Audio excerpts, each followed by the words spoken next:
আসসালামু আলাইকুম সুপ্রিয় শিক্ষার্থীবৃন্দ, আশা করি তোমরা সবাই ভালো আছো এবং নিয়মিত পড়াশোনার মধ্যে আছো। আজকে আমি কনসেপ্টস অফ সেট অর্থাৎ সেট অধ্যায়ের একেবারেই প্রথম আলোচনা নিয়ে তোমাদের সামনে উপস্থিত হয়েছি। এই আলোচনাটি শুধুমাত্র কোনো নির্দিষ্ট শ্রেণীর জন্যই সীমাবদ্ধ না, কারণ একেবারে ক্লাস 9 থেকে শুরু করে মাস্টার্স শ্রেণী পর্যন্ত এই অধ্যায়টি যেখানে যেখানে আলোচনা হয়, আমি মনে করি তোমাদের প্রত্যেকের জন্যই আজকের আলোচনাটি প্রয়োজনীয় হবে। যাই হোক, আমরা আলোচনায় চলে যাচ্ছি। আজকে একেবারে শুরুর দিকের কথা থাকবে সেট তত্ত্বের, অর্থাৎ এই পাঠ শেষে শিক্ষার্থী সেটের সংজ্ঞা বলতে পারবে, সেটের বৈশিষ্ট্য ব্যাখ্যা করতে পারবে, সেট গঠনের উপায়গুলো চিহ্নিত করতে পারবে, সেটের প্রকারভেদ বিশ্লেষণ করতে পারবে। আসলে ছোট ছোট আলোচনা। আমি বিশ্বাস করি আজকের আলোচনাগুলো প্রাথমিক আলোচনা, কিন্তু প্রত্যেকটা শিক্ষার্থীর জন্য এগুলো জানা প্রয়োজন। যাই হোক, প্রথমে আমরা আসি সেট কাকে বলে বা সেটের সংজ্ঞাটা। আমরা বলছি সেট হচ্ছে কতগুলো সুনির্ধারিত বস্তুর একটা সমাহার। দেখো, বিভিন্ন বস্তুর সুনির্ধারিত সংগ্রহটাকে বলা হয় সেট। অর্থাৎ সেট কতগুলো সুস্পষ্ট বিষয়বস্তুর সমষ্টি। যে সমস্ত বস্তুর সম্মিলনে সেট তৈরি হয় তাদের প্রত্যেকটি বস্তু সুস্পষ্ট হওয়ায় একটির সাথে অন্যটির পার্থক্য কি করা যায়, টানা যায়। এখন আসি যেই বস্তুগুলো নিয়ে সেট গঠিত হয় সেগুলোকে আসলে সেটের উপাদান বলা হয়, এলিমেন্টস অফ সেট বলা হয়। এখন আমরা যদি একটু সামনের দিকে যাই, লক্ষ্য করো, যেমন উদাহরণ হিসাবে যদি আমি বলি এ সমান সমান, দেখো একটা সেট লিখলাম, সেটের উপাদানগুলো কি কি, 1 2 3 4। তুমি এখানে দেখো একটা উপাদান থেকে আরেকটা উপাদানকে, আরেকটা উপাদান থেকে আরেকটা উপাদানকে একেবারে সুস্পষ্টভাবে আমরা ভিন্ন বলতে পারি, আলাদা বলতে পারি। আর এই সবগুলো নিয়ে একটা সেট গঠিত হয়েছে। এই সেটটার নামে দিছি আমি এ। আর এখন তাহলে আমরা দেখলাম যে কতগুলো, এই যে আবার যদি বলি যে বিভিন্ন বস্তুর সুনির্ধারিত সংগ্রহটাকে বলা হয় কি, সেট। এখন একটু আমরা যদি আরো একটু আগাই, লক্ষ্য করো এই চিত্রটার নাম, এটা নিয়ে আমরা আগামী ক্লাসে আরো বিস্তারিত আলোচনা করব। এটাকে ভেন ডায়াগ্রাম বলা হয়, ভেন চিত্র বলি আমরা, ঠিক আছে। এখানে লক্ষ্য করো, এটা আসলে মূলত এই আয়তক্ষেত্রটা মূলত সার্বিক সেটকে নির্দেশ করে। আর এই মাঝখানের যে বৃত্তটা, এই বৃত্তটি আমার এই সেটটাকে প্রকাশ করে, ঠিক আছে। তাহলে আমরা এখানে দেখালাম এই সেটের উপাদানগুলো কি কি, 1 2 3 4, ঠিক আছে। একটা সেটের আমরা সেট কাকে বলে সেটের উদাহরণ দিলাম, সেটাকে আবার ম্যানচিত্রের মাধ্যমে আমরা উপস্থাপন করলাম।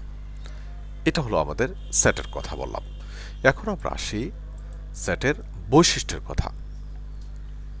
এগুলো জীবনেও মুখস্থ করবা না, জাস্ট তুমি যে একটা উদাহরণ যদি লিখতে পারো, ওই উদাহরণটা থেকে তোমার পক্ষে বৈশিষ্ট্যগুলো লেখা সম্ভব, ঠিক আছে। আমরা এখানে লিখলাম, এই উদাহরণটাকে নিয়ে আসলাম।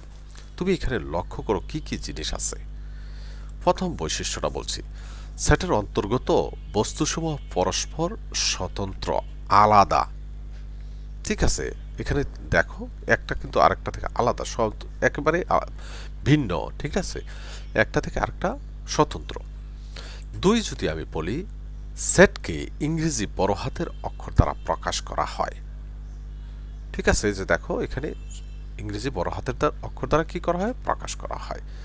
তারপরে 3 নাম্বার যদি আমি বলি, সেটের উপাদানগুলোকে আলাদা আলাদাভাবে প্রকাশের জন্য এই কমা চিহ্ন ব্যবহার করা হয়, কোলন ব্যবহার করা হয় না, কমা চিহ্ন ব্যবহার করা হয়। আর কোন সেটে একই উপাদান একাধিকবার লেখা হয় না, 1 1 বা 2 2 বা 3 3 বা 4 4 একাধিকবার লেখা হয় না। যদি দুইটা থাকে সেটাকে একটা লিখলেই একটাই প্রতিনিধিত্ব করে, ঠিক আছে। এজন্য বলা হয়েছে কোন সেটে একই উপাদান একাধিকবার কি হয় না, ব্যবহৃত হয় না। সেটের উপাদানগুলো সাজানোর ক্ষেত্রে কোনো নিয়ম থাকে না। যেমন আমি 3 1 4 2 লিখতে পারি, অথবা 1 4 2 3 তাও লিখতে পারি। অর্থাৎ এইখানে উপাদানগুলোকে সাজানোর ক্ষেত্রে কোনো নিয়ম নীতি নাই, ঠিক আছে। তারপরে যদি বলি সেটের উপাদানগুলোকে দ্বিতীয় বন্ধনী দ্বারা আবদ্ধ করা হয়, অর্থাৎ এই যে সেটকে আমি প্রকাশ করতে হলে কোন মানে ব্র্যাকেট ব্যবহার করতে হবে, সেটা হচ্ছে দ্বিতীয় বন্ধনীটাকে আমার ব্যবহার করতে হবে, ঠিক আছে। তারপরে যদি বলি প্রত্যেক সেট তার নিজের একটি উপসেট। আমরা যখন উপসেট দেখব তখন এটার আরও একটু ভালোভাবে বুঝতে পারবো। অর্থাৎ যখন আমরা এই সেটের উপসেটগুলো বাইর করতে যাব তখন দেখবো একটা ফাঁকা সেট আছে, ঠিক এ সেটের না, যত সেট আছে সবগুলো সেটের একটা উপসেট হলো ফাঁকা সেট। এই জন্য বলছে প্রত্যেক সেট তার নিজের এটা প্রত্যেক সেট তার নিজের একটা উপসেট। অবশ্যই এটাও একটা উপসেট যখন লিখবো তখন এই উপাদানগুলো দিয়ে আরেকটা উপসেট তৈরি হয়, এই জন্য বলছে প্রত্যেক সেট তার নিজের একটি উপসেট।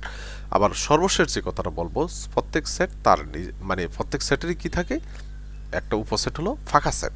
প্রত্যেক সেটেরই একটা উপসেট হলো কি, ফাঁকা সেট। এই বৈশিষ্ট্যগুলোই আমি যদি আবারও একটু আলোকপাত করি, তোমরা লক্ষ্য করো যে সেটের অন্তর্গত এই বস্তুগুলো পরস্পর কি স্বতন্ত্র, আলাদা। 2 নম্বরে বলছি সেটকে ইংরেজি বড় হাতের অক্ষর দ্বারা কি করা হয়, প্রকাশ করা হয়। 3 নম্বরে বলছি সেটের উপাদানগুলোকে আলাদা আলাদাভাবে প্রকাশ করার জন্য কমা চিহ্ন ব্যবহার করা হয়। 4 নম্বর বলছি কোনো সেটেই একই উপাদান একাধিকবার লেখা হয় না, ঠিক আছে। 5 নম্বর বলছি সেটের উপাদানগুলো সাজানোর ক্ষেত্রে কোনো নিয়ম থাকে না, ঠিক আছে। 6 নম্বর যদি বলি সেটের উপাদানগুলোকে দ্বিতীয় বন্ধনী দ্বারা প্রকাশ করা হয়। তারপরে 7 নম্বরে বলছি প্রত্যেক সেট তার নিজের একটি উপসেট। 8 নম্বরে বললাম প্রত্যেক সেটেরই উপসেট হলো ফাঁকা সেট, ঠিক আছে। অর্থাৎ আমরা যতই যে কোনো সেটের আমরা যখন উপসেট লিখতে যাব তখন একটা ফাঁকা সেট পাবো, আবার তার এই উপাদানগুলো নিয়ে আরেকটা সেট পাবো। এই জন্যই দুইটা কথা আসছে নিচের। যাই হোক, সেটের বৈশিষ্ট্যগুলো আমরা জানলাম। এখানে অবশ্যই আমি বলছি তোমরা মুখস্থ করবা না, ঠিক আছে। এবার দেখি সেট গঠনের উপায়গুলো। সেট আসলে দুইভাবে আমরা গঠন করে থাকি, সেটা হচ্ছে যে এই যে সেটের গঠন বা বর্ণনার পদ্ধতি কয়টি, দুটি। 1 নম্বরে যদি বলি সেটা হচ্ছে তালিকা পদ্ধতি বা টেবুলার মেথড। 2 নম্বর হচ্ছে গঠন পদ্ধতি বা বাছাই পদ্ধতি, এটাকে বলা হয় সিলেক্টর মেথড, ঠিক আছে। তাহলে এটা আমাদের কিন্তু জানা দরকার যে সেট গঠন বা বর্ণনার পদ্ধতি কয়টি, দুটি। একটা হচ্ছে তালিকা পদ্ধতি আর একটা গঠন বা বাছাই পদ্ধতি, ঠিক আছে। এখন লক্ষ্য করো এই তালিকা পদ্ধতি কোনটা, যে পদ্ধতিতে সেটের প্রতিটি উপাদান উল্লেখ থাকে এবং উপাদানগুলোকে দ্বিতীয় বন্ধনীর মধ্যে কমা চিহ্ন দ্বারা কি করা হয়, আলাদা করে দেখানো হয়, তাকে তালিকা পদ্ধতি বলা হয়। যে উদাহরণটা কিন্তু লিখছি, এই যে দেখো, এটা হয়তো তোমার কাছে এখনো বোধগম্য না, যখন পরেরটা লিখবো তখনই বুঝতে পারবো আসলে পার্থক্যটা কোথায়। আবার বলছি, অর্থাৎ সোজা কথা, যে সেটটার মধ্যে এই উপাদানগুলো থাকবে, উপাদানগুলো দেয়া থাকবে এবং সেগুলোকে আলাদা আলাদাভাবে কমা চিহ্ন দ্বারা প্রকাশ করা হবে, আর এই প্রকাশটি হচ্ছে তালিকা পদ্ধতি। এখন আসো আমরা গঠন পদ্ধতি যেটা যদি বলি বা বাছাই পদ্ধতি, এখানে পদ্ধতি কথাটা দুইবার চলে আসছে, এটা একবার হবে। যে পদ্ধতিতে সেটের প্রতিটি উপাদান উল্লেখ থাকে না, এখানে উপাদান উল্লেখ থাকে না, বরং প্রতীকের সাহায্যে অতি সংক্ষেপে উপাদানসমূহের বৈশিষ্ট্য উল্লেখ করা হয়, তাকে বাছাই পদ্ধতি বা গঠন পদ্ধতি বলা হয়। একটু কথাটা যদি অন্যভাবে বলি, যখন সেটের বৈশিষ্ট্য বা বা তার যে কোনো তথ্যের মাধ্যমে যখন কোনো সেটকে প্রকাশ করা হয় তখন এই পদ্ধতিটা হচ্ছে বাছাই পদ্ধতি বা গঠন পদ্ধতি। যেমন এখানে লক্ষ্য করো, উদাহরণ দিলাম এক্স, এখানে কোলন দিয়ে এক্স হলো ধনাত্মক পূর্ণ সংখ্যা, অর্থাৎ এটা একটা সেট। আর এই প্রকাশটা দেখো এখানে এটা এরকমও হইতে পারতো, এক্স হলো ধূমপায়ীদের সেট, ঠিক আছে। এই যে বললাম যে কারো বৈশিষ্ট্য বা গুণাগুণ দ্বারা যখন আমরা সেটকে লিখবো, এখানে কিন্তু কোনো উপাদান নাই, তখন সেটাকে বলা হচ্ছে বাছাই পদ্ধতি, ঠিক আছে। তাহলে তো বুঝতে পারলা, যখন সংখ্যার মাধ্যমে বা এরকম উপাদানের মাধ্যমে আলাদা আলাদাভাবে কমা চিহ্নের মাধ্যমে প্রকাশ করা হয় তখন সেটা তালিকা পদ্ধতি, আর যখন বৈশিষ্ট্য বা যে ভাষার মাধ্যমে যখন এই সেটটাকে প্রকাশ করা হবে তখন সেটি হচ্ছে বাছাই পদ্ধতি। ঠিক আছে, এবার আসি সেটের প্রকারভেদের কথায়। এখানে সহজ সহজ কিছু কথা আছে, তা আমরা দেখব। দেখো, একক সেট। লক্ষ্য করো, যেই সেটের মধ্যে একটা মাত্র উপাদান থাকে, অর্থাৎ যে সেট একটি মাত্র উপাদান নিয়ে গঠিত, ঠিক আছে, এই উপাদানের উপর ডিপেন্ড করে এই সেটটার নাম হয়েছে, এই সেটটাকে বলা হয় একক সেট। যেমন আমি বলছি, যে সেট একটি মাত্র উপাদান নিয়ে গঠিত তাকে একক সেট বলে। যেমন এই সমস্যা দেখো, এখানে এই সেটের উপাদান কয়টা? একটা, 3।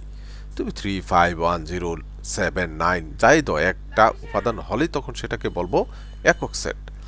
আবার বি সমান সমান দেখো যে এক্স, এক্স হলো ধনাত্মক পূর্ণ সংখ্যা। ঠিক আছে, এখানে আমরা কথাটা বলতে পারলাম। তারপরে আমরা যদি বলি দ্বিতীয়টা দেখো, যে ফাঁকা সেট। ফাঁকা সেট কাকে বলে? বলছে যেই সেটের কোনো উপাদান থাকে না, অর্থাৎ এখানে তো একটা উপাদান আছে আর ওই সেটের মধ্যে কোনো উপাদান থাকবে না, এই সেটটাকে বলা হবে ফাঁকা সেট বা নাল সেট বলা হয় এটাকে। ঠিক আছে, যেমন আমরা যদি উদাহরণ হিসেবে দেখাই যে এ, দেখো এখানে তার মানে দ্বিতীয় বন্ধনীর মাঝখানের জায়গাটা কি ফাঁকা, আর এটাকে আমরা আবার প্রতীকের সাহায্যে প্রকাশ করি। ঠিক আছে, তাহলে আমরা দেখলাম এটা যখন চিহ্নটা থাকবে তখন সেটাও ফাঁকা সেট হবে, আর এভাবে দ্বিতীয় বন্ধনীর মাঝখানে যখন ফাঁকা থাকবে তখন সেটাকে আমরা ফাঁকা সেট বলবো। ঠিক আছে, আর যখন এখানে দ্বিতীয় বন্ধনীর মধ্যে থাকবে তখন কিন্তু এটা একক সেট হয়ে যাবে।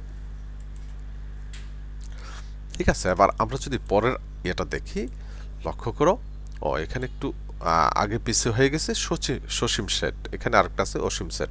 যাই হোক, যে সেটের উপাদানগুলো গণনা করে শেষ করা যায় তাকে সসীম সেট বলা হয়।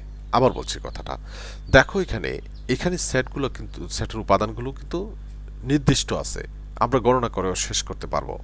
ঠিক আছে, তাহলে এই সেটটাকে বলা হয় সসীম সেট বা ফিনিট সেট। আর যে সেটের উপাদানগুলো গণনা করে শেষ করা যায় না, ঠিক আছে, ওই সেটটাকে বলা হয় অসীম সেট। লক্ষ্য করো, যে সেটের উপাদানগুলো গণনা করে শেষ করা যায় না তাকে অসীম সেট বলা হয়। যেমন এই সমান আমরা কিন্তু বলতে পারতেছি না তার শেষ কোথায়। ঠিক আছে, উপাদানগুলো শেষ কোথায় আমরা এটা বলতে পারতেছি না, অর্থাৎ গণনা করেও শেষ করতে পারতেছি না, এই জন্য এই সেটটাকে বলা হয় অসীম সেট। ঠিক আছে, তারপরটা যদি আমরা যাই, লক্ষ্য করো যে সার্বিক সেট। বলছে যে সেটে সমজাতীয় সকল উপাদান বিদ্যমান থাকে। সমজাতীয় সেটগুলোর, এখানে একটু কথা বলে নেই, যে সেটে সমজাতীয় সেটগুলোর সকল উপাদান বিদ্যমান থাকে তাকে সার্বিক সেট বলা হয়। সার্বিক সেটকে ইংরেজি বড় হাতের অক্ষর ইউ দ্বারা প্রকাশ করা হয়। ইউনিভার্সাল সেট বা নিখিল সেট এটাকে বলা হয়, ইউনিভার্সাল সেট বা নিখিল সেট। ঠিক আছে, আমরা যদি এখানে তারপর আরেকটা চাই, সমান সেট বা ইকুয়াল সেট। যখনই দুটি সেটের উপাদানগুলো পরস্পর সমান এবং সমজাতীয় হয়, হ্যাঁ, তবে ওই সেট দুটিকে আমরা কি বলবো? সমান সেট বলবো। ঠিক আছে, আবার বলছি, যখনই দুটি সেটের উপাদানগুলো পরস্পর সমান এবং সমজাতীয় হয় তবে ওই সেটগুলোকে সমান সেট বলা হয়। দেখো এখানে কয়টা উপাদান আছে, এ সেটের মধ্যে 4টি উপাদান আছে, এখানেও 4টি উপাদান আছে। তারপর সমজাতীয় বলতে বোঝাচ্ছে, দেখো এখানে যে যে উপাদানগুলো আছে এখানেও সেই একই উপাদানগুলো আছে। এটা আমরা আগেও বলছি যে সেটের উপাদানগুলো সাজানোর ক্ষেত্রে কোনো নিয়ম মানা হয় না। ঠিক আছে, নিয়ম নেই অর্থাৎ এই উপাদানগুলো যা আছে এখানেও তাই আছে। ঠিক আছে, এই জন্য এ সেট আর বি সেট কি হবে? সমান হবে। ঠিক আছে, আমরা একেবারে শেষ পর্যায়ের দিকে চলে আসছি। লক্ষ্য করো, পূরক সেট, কমপ্লিমেন্ট অফ সেট।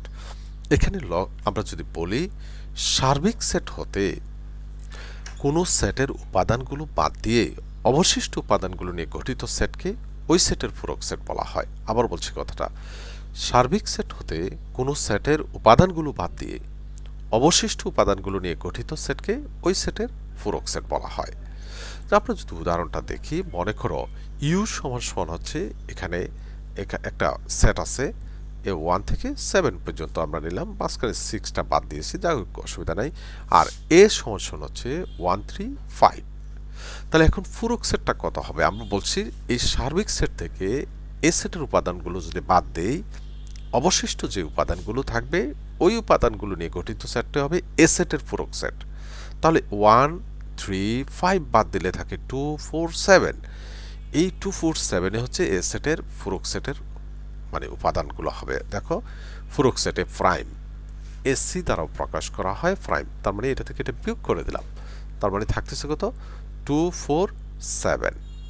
ঠিক আছে, তার মানে এখানে যে 2 4 7, এই 2 4 7 হচ্ছে এ সেটের পূরক সেটের উপাদান। ঠিক আছে, তাহলে আমরা এখন যদি এখানে চিত্রবদ্ধভাবে বিষয়টাকে দেখাতে পারি, এটা হচ্ছে কি আমাদের সার্বিক সেট আয়তক্ষেত্রটা, তার মধ্যে এ সেটটা আমরা যদি দেখাই, এ হচ্ছে একটা সেট এটা। ঠিক আছে, 1 3 5। এখন এই সার্বিক সেট থেকে যখন এ সেটের উপাদান এই জায়গাটা বাদ দেব, তাহলে দেখো বাকি অংশটা, এই যে বাকি অংশটা, এই অংশটি হচ্ছে পূরক সেট, এ সেটের পূরক সেটের অংশ। ঠিক আছে, আমরা এই জায়গাটাই দেখাচ্ছি এ সেটের পূরক সেটের অংশ। ঠিক আছে, তাহলে মূলত আজকের আলোচনা আমাদের এই পর্যন্তই। তা আমি আশা রাখি তোমরা যারা আলোচনাটা দেখেছো শুনেছো, আমার মনে হয় তোমরা যদি একটু ভালোভাবে খেয়াল করো, তোমাদের পক্ষে খুব সহজ বলে মনে হবে এবং এই পড়াগুলো কোনোভাবে মুখস্থ করতে হবে না। যাই হোক, আজকের আলোচনা শেষে আমরা এই প্রশ্নগুলো তোমাদের সামনে নিয়ে আসতে পারি। সেট কাকে বলে? ডি সমান এত, এটি সেটের কি ধরনের প্রকাশ? আমরা কিন্তু দুই ধরনের প্রকাশ কিন্তু তোমাদের সামনে উপস্থাপন করেছি। তারপরে দেখো সেটের দুটি বৈশিষ্ট্য লিখো। এখানেও দেখো অ্যানিমেশনের কারণে আগে পিছে হয়ে গেছে। তারপরে এ সমান এ, এটি কোন সেটের উদাহরণ? আমি কিন্তু বলেছিলাম এটা কিন্তু একক সেটের উদাহরণ। ঠিক আছে, তারপরে একক সেট কাকে বলে? এই ছিল আজকের আমাদের আলোচনা। যাই হোক, সবাই ভালো থাকো, সুস্থ থাকো এবং নিয়মিত পড়াশোনার মধ্যে থাকো। ধন্যবাদ সবাইকে।